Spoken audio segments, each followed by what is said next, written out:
मेरा नाम फैज़ान शेख है। मैं school of law centre of excellence में पढ़ाई कर रहा हूँ। अभी 4th ईयर स्टूडेंट हूँ और हमारा डिमांड ये है, हमारा प्रस्ताव सेंट्रल गवर्नमेंट को, जो सेंट्रल गवर्नमेंट का भी जो बजट आने वाला है, उसमें से वो बार काउंसिल ऑफ इंडिया को एक सफिशिएंट बजट ग्रांट करे, जिससे कि जो नए लॉयर्स हर साल एनरोल हो रहे हैं बार काउंसिल में, उनको एक सफिशिएंट 1 या 2 साल तक हर महीने कुछ अमाउंट मिलता रहे, तो वो इस फील्ड में सस्टेन करें। क्योंकि सफिशिएंट केसेस जो नए फ्रेशर्स के पास नहीं होते, फ्रेशर्स वकील के पास, वो ना होने के कारण वो सस्टेन नहीं कर पा रहे हैं। और यही एक रीज़न है कि लिटिगेशन में कॉरपोरेट लॉयर की संख्या बढ़ रही है और लिटिगेटर मतलब एडवोकेसी जो है रियल, उसमें कोर्ट्स में नए फ्रेश यंग एडवोकेट्स नहीं दिख रहे हैं और सीनियरों का दबदबा बढ़ रहा है। आपका? मेरा नाम सफ़ान मेमन है और मैं centre of excellence school of law में से पढ़ाई करता हूं अभी। तो मेरा ये ओपिनियन है कि जो अभी सेंट्रल बजट पास होने वाला है, उसके अंदर आप लोग फायर इंटीग्रेटेड LLB वाला जो कोर्स होता है, उसके लिए आप ऐसा कुछ प्रोविज़न एनेक्ट करिए कि जिसके लिए जो प्राइवेट कॉलेजेस का जो दबदबा है वो कम हो, ताकि स्टूडेंट्स को रिलीफ मिले कि हाँ कम फीस में भी हो सकता है फायर इंटीग्रेटेड वाला। वरना तो बीकॉम का भी जैसे कि न्यू इनेक्ट आया है कि बीकॉम भी 4 ईयर वाला ही होगा, तो उसके लिए 4 ईयर बीकॉम के, उसके बाद 3 इयर्स LLB के, तो इसके टोटल 7 ईयर्स हो जाएंगे। तो इसके लिए जो 5 ईयर वाला जो इंटीग्रेटेड लॉ है, उसके लिए आप फ़ीस थोड़ी कम कर दीजिए और प्राइवेट सेक्टर थोड़ा कम कर दीजिए। उसके लिए सेंट्रल बजट से ये मेरा ओपिनियन है। Thank you. आपका नाम? प्रवीण सिंह वनौल। इस बार भारत सरकार बजट पेश करना चाह रहा है, आपकी क्या मांग है? बजट में हम ये उनसे आशा अपेक्षा रखना चाहते हैं कि हम युवा है, तो युवा जो शिक्षित बेरोजगार है वो युवाओं को रोजगारी मिले, और रोजगारी के साथ साथ जो युवाओं की स्कूल की और कॉलेजेस की जो प्राइवेटीकरण की तरफ जो सरकार बढ़ रही है, उस पर रोक लगाए और सरकारी संस्थाओं पे ध्यान दे, और सरकारी संस्थाओं की कॉलेज और स्कूलों की संख्या बढ़ाए, ऐसी हम अपेक्षा आशा रखते हैं।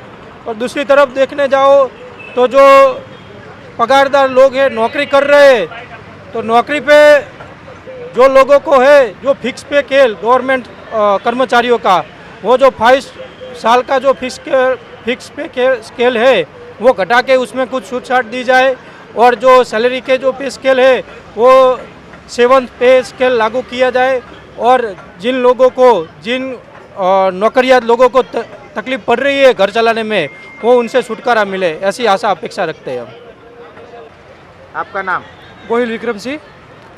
भारत सरकार का आने वाला बजट है, उसमें आपकी क्या आशा अपेक्षा? आप देख सकते हो कि 1 फरवरी को जब निर्मला सीतारमण जी बजट रजू करेंगे, तो भारत के सभी लोगों को उस पर कुछ होती है कि हमारे लिए कुछ नया आएगा, जिससे मध्य वर्ग सबसे ज़्यादा इसके अंदर सोचता है कि हमारे लिए इस बार कुछ नया होगा, कुछ नया होगा।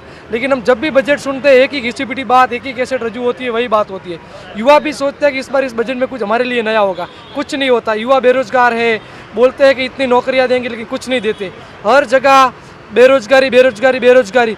छात्र पढ़ते हैं लेकिन उसको नौकरी नहीं मिलती, तो वो सोच रहे हैं कि इस बजट में हमारे लिए कुछ आए, लेकिन कुछ नहीं होता। ये बजट एक लॉलीपॉप की तरह होता है, और मध्य वर्ग के लिए और खेडूतों के लिए कुछ नहीं होता है। किसान भी सोचते हैं कि चलो अपने लिए कुछ आएगा, कुछ नहीं आता। वो 2000 वाली बात, बस एक लॉलीपॉप दे दिया है, वही सुनाते रहते। बस यही हम आशा रखते हैं कि इस बार बजट में कुछ नया हो, जो विद्यार्थी और किसानों के लिए हो। आपका नाम? अपूर्व। अपूर्व जी, ये भारत का आने वाला बजट है, उसमें क्या आप सोचना चाहते हैं? भारत का जो बजट आ रहा है वो कई सालों से डिफेंस पर अपना 60 से 70% बजट वो वहाँ डाल रहा है। अभी क्या है कि भारत जो डेवलपिंग एक मॉडल है, वो सतत डेवलप हो रहा है, तो मुझे ऐसा लग रहा है कि एजुकेशन पे और हेल्थ पे ज़्यादातर अगर सरकार फोकस करती है और अपना बजट का बहुत सारा हिस्सा अगर एजुकेशन और हेल्थ पे डालती है, तो मुझे लगता है कि बहुत फ़र्क पड़ेगा। इंडिया का बजट इस तरीके से डेवलप हो कि वहाँ पर जो सर्विस सेक्टर है उसको ज़्यादा बढ़ावा दिया जाए। डिफेंस ज़रूरी है, डिफेंस में भी डिफेंस बजट का बहुत हिस्सा डिफेंस में भी जाना चाहिए, लेकिन एजुकेशन और हेल्थ पर भी फोकस करना चाहिए। आपका नाम और परिचय? राजपूत राम सिंह। मैं एक विद्यार्थी हूँ और मैं बजट के ऊपर इतना ही कहना चाहता हूँ कि जो बजट नया लॉन्च होने वाला है उसमें सरकार को एक यही बात अपने अंदर रखनी चाहिए कि जो हमारे खेडूत है, हम हर साल का जो देखते हैं उनमें कितने ही खेडूत हैं जो आत्महत्या कर लेते हैं क्योंकि उनके पास पैसा नहीं होता, सरकारी कोई सहाय नहीं मिलती है। सबसे पहले तो सरकार को हमारे देश के अन्नदाताओं के लिए कुछ करना चाहिए। इस बजट में उनके लिए भी ये योजनाएं होनी चाहिए और विद्यार्थियों के लिए, विद्यार्थी गरीब घर के होते हैं जो पढ़ नहीं सकते, अभी उनके लिए कई सारी योजनाएं हैं, पर कुछ ऐसे भी विद्यार्थी हैं जिनको अनामत के नाम पर कोई योजनाओं का लाभ नहीं मिलता है, जो गरीब है पर उनका वो वर्ग में समावेश नहीं होता, इसलिए वो उस लाभ का फ़ायदा नहीं उठा सकते हैं। तो सरकार को इस बजट में उनके लिए भी कुछ करना चाहिए।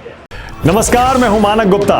अगर आपको हमारा ये वीडियो पसंद आया हो तो इसे लाइक और शेयर जरूर करें और हाँ, हमें सब्सक्राइब और फॉलो करना ना भूलें ताकि आप देश और दुनिया की कोई खबर मिस ना करें। तो जुड़े रहिए हमारे साथ और देखते रहिए न्यूज़ 24।